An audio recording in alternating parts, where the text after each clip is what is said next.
오늘 본문의 말씀은 학개서 1장 1절에서 15절까지 말씀입니다.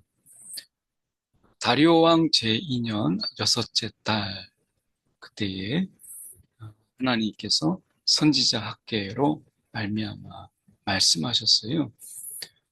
이에 이제 총독 수룹바벨과 대제사장 여호수아에게 하나님의 말씀이 학개를 통해서 임하는 거죠. 하나님께서 말씀하셨어요. 첫 번째 그들에게 가장 먼저 지적하는 것은 이 백성이 말하기를 여호와의 전을 건축할 시기가 이르지 아니하였다 하느니라. 대적자들의 집요하고 대대적이고 조직적인 이러한 회방과 방해 이런 것이 있었어요. 이걸 모르는 게 아니죠. 그런 상황에 있었지만 하나님께서 말씀하시는 것은 여호와의 전을 건축할 시기가 이르지 아니하였다. 그러면서 벌써 16년이 중단되었는데 그들의 마음속에 성전을 향한 마음 그리고 그 하나님을 향한 이 마음들이 이미 바벨론 포로에서 돌아왔을 때와는 정다르게 그들의 마음이 하나님이 먼저 우선되지 못하는 그들의 마음을 지적하시는 거죠. 4절에 보면 이 성전은 황폐하다고 이야기해요. 근데 너희가 거주하는 집은 판벽하다라고 이야기합니다. 이 판벽한 집이라고 하는 것은 지붕이 잘 덮여 있는 집이에요. 안정감 있게 그리고 이 어떤 이제 비나 이런 것이 새지 않도록 안정감 있게 지어진 집을 이야기하는 것이죠. 이거에 비해서 비도 새고 뭐 다 황폐하게 보인 어떤 초라한 성전의 모습 이것과 너무 대조가 되는 거죠. 결국에는 그들은 굉장히 이기적이면서 개인적인 이러한 모습 속에서 내 집, 이것이 먼저 우선이 되는 이 극렬한 대조를 보여주고 있어요. 하나님께서 말씀하실 때 너희의 행위를 살필지니라. 너희 행위를 살펴라. 그러니까 너희가 하나님을 우선으로 하지 못하는 너희의 모습들을 좀 살펴봐라. 너희가 지금 무엇을 하고 있는지 너희 마음속에 하나님을 향한 성전을 향한 이 마음이 정말 가장 먼저이냐라고 하는 것을 좀 보라는 거죠. 그 말은 그렇게 이제 아직 지을 시기가 아니다라고 핑계하지만 결국 마음에 있는 것이 행함으로 나타나는 거잖아요. 그러니까 너희의 마음을 속이려고 하지 말고 너희 행위를 먼저 살펴봐라 라고 말씀하세요. 그러면서 하나님께서 말씀하시는 거예요. 많이 뿌릴지라도 수확이 적으며 먹을지라도 배부르지 못하며 마실지라도 흡족하지 못하고 입어도 따뜻하지 못하며 일꾼이 싹쓸 받아도 그것을 구멍 뚫어진 전대에 넣음이 되느니라. 하나님이 돕지 아니하시면 우리의 노력으로 야 많이 뿌렸으니까 많이 거두겠지 하지만 하나님이 함께하지 않으시면 수확이 적고 먹을지라도 배부르지 않아요. 인간의 우리의 삶이 하나님이 함께할 때 배부름도 있고 거둠의 기쁨도 있고 따뜻함이 있고 그 속에서 우리가 농사진 것에 대해서 보관하는 이런 기쁨이 있잖아요. 그런데 하나님이 함께하지 않으시면 그렇지 못해요. 이 판벽한 집에서 보여주는 게 인간의 추구는 결국 안전과 안락이거든요. 안락한 삶, 안전한 삶.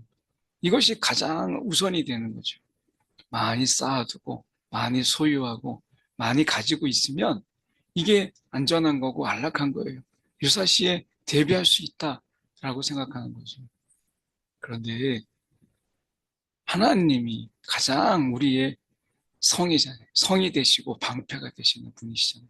그러니까 하나님 없는 하나님의 보호심과 보호하심과 하나님의 살피심이 없는 그러한 삶에는 인간의 노력으로 우리가 쌓아두려고 하지만 결국에는 그 쌓아둘 것이 없는 그 수확이 적은 이런 모습들을 보게 되죠.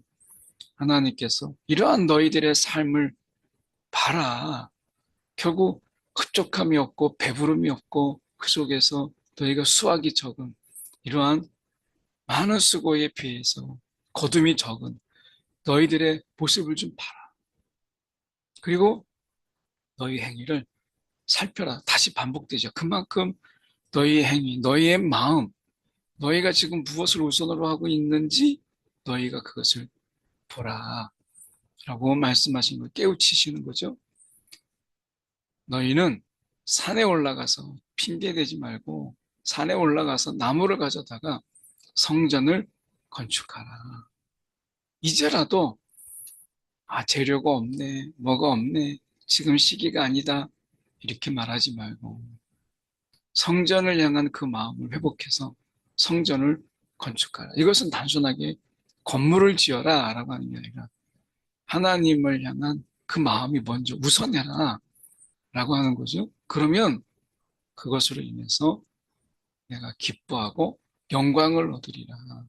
이렇게 말씀하세요. 어떻게 보면 하나님께서 우리 가운데 먼저 해야 될 일, 하나님을 우선으로 하는 이러한 삶을 하나님께서 기뻐하시는 거예요. 오늘 우선순위가 어디에 있느냐? 그의 나라와 그의 의를 구하라. 우선순위의 문제잖아요.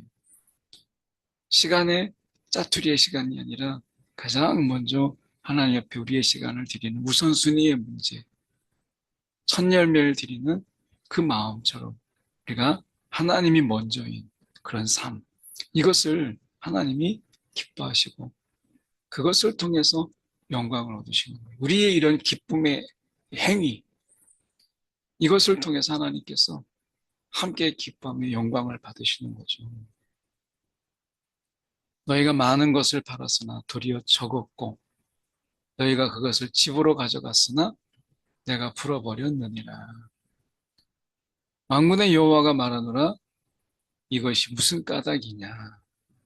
내 집은 황폐하였을 때 너희는 각각 자기 집을 짓기 위하여 빨랐음이라. 각자의 집으로 달려갔다라는 의미인데요. 어떻게 보면 우리가 세번역은 이 부분에 대해서 저마다 제 집 일에만 바빴다. 이렇게 번역했습니다. 그 집으로 거두어 들였다라고 하는 이런 부분들 속에서도 보면 자신의 소출을 챙기기에 급급했다. 집으로 가져갔다. 라고 하는 거. 우리가 보면 뭐 바쁜 거죠. 자기 걸 챙기기에. 너무나 바쁜 거예요. 뭐 하나님께 내가 드리고 첫 열매를 드리고 이런 게 없었다는 거예요. 그들 속에 각각 자신의 소출을 챙기기에 급급했지 소출을 주신 하나님께 감사하고 그리고 하나님께 먼저 경배하고 이런 게 없었다는 거죠. 그러니 나머지의 삶은 하나님을 우리가 잊고 사는 그런 삶이 돼버린 거죠. 오늘도 우리가 하나님 앞에 제일 먼저 감사하고 제일 먼저 하나님을 경배하고 우리의 작은 일에도 하나님 감사합니다 하는 이런 마음, 이 첫 마음, 하나님을 먼저 우리가 생각하는 이 마음, 왜 주신 이가 하나님이시잖아요. 우리의 것을 수확을 거두게 하신 이가 하나님이시잖아요. 소출이 있게 하신 이가 하나님이시잖아요. 근데 내가 노력한 거, 내가 열심히 해서 내가 벌은 건데 이것은 하나님이 그렇게 소출을 거둘 수 있도록 함께 하신 하나님을 망각하는 거죠. 그런 의미에서 보면 하나님 없는 삶을 사는 거예요. 그 속에서 내가 나중에 성전을 지어야지 하는 속에는 하나님이 그 안에 함께하지 않는 거죠. 우선순위의 문제. 이것이 우리가 하나님을 기억하는 가장 좋은 비결이죠. 그러므로 너희는 너희로 말미암아 하늘은 이슬을 그쳤고 땅은 산물을 그쳤다. 하나님께서 이른 비와 늦은 비와 그리고 그 적절한 그 이슬, 이스라엘 농사에서 이슬이 없다라고 하는 것은 치명적이죠. 내가 이 땅과 산과 곡물과 새 포도주와 기름과 이런 땅의 모든 소산 그리고 손으로 수고하는 모든 일에 한재를 들게 하였느니라. 왜 그렇게 하셨겠어요?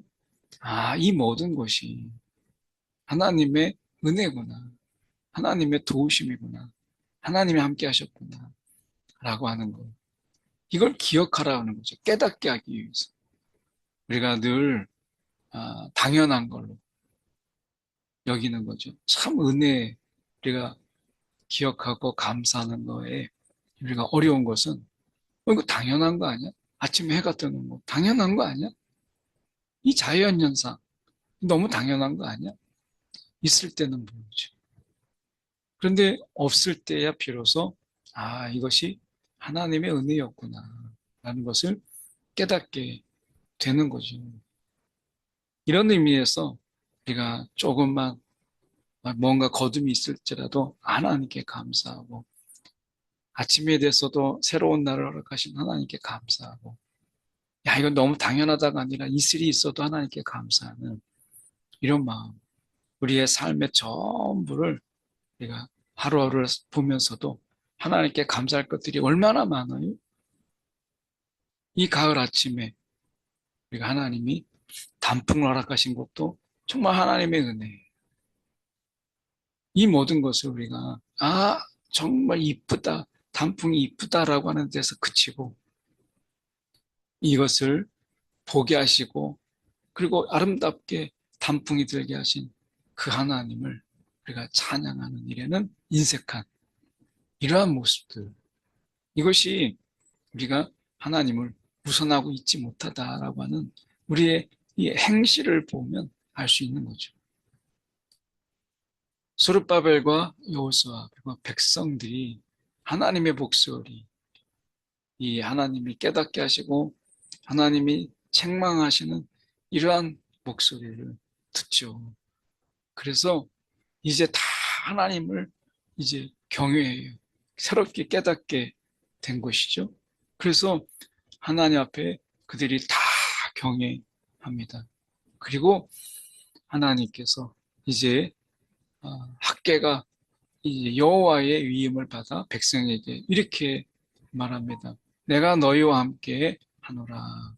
그러면서 말씀하시는 것이 여호와께서 스룹바벨의 마음과 여호수아의 마음 그리고 백성의 마음을 감동시키세요.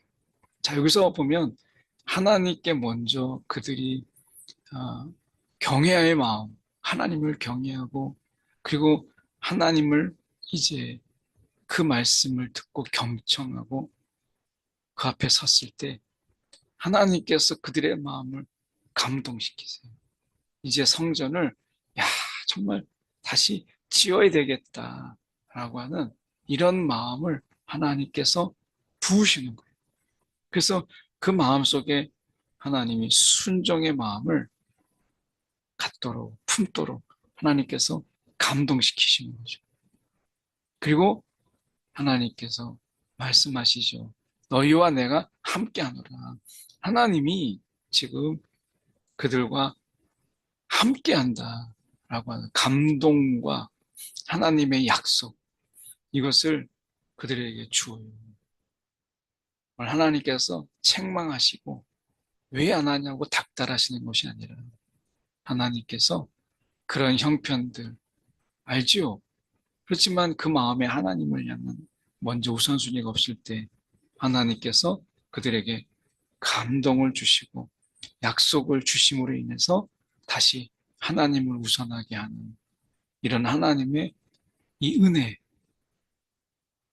우리가 이것이 오늘 우리 가운데도 있게 해달라고. 하나님 나에게 이런 하나님을 먼저 찾는, 그리고 그 말씀에 순종하는 하나님의 마음이 내 속에서 식지 않도록 주님 나에게 이런 감동을 주시옵소서.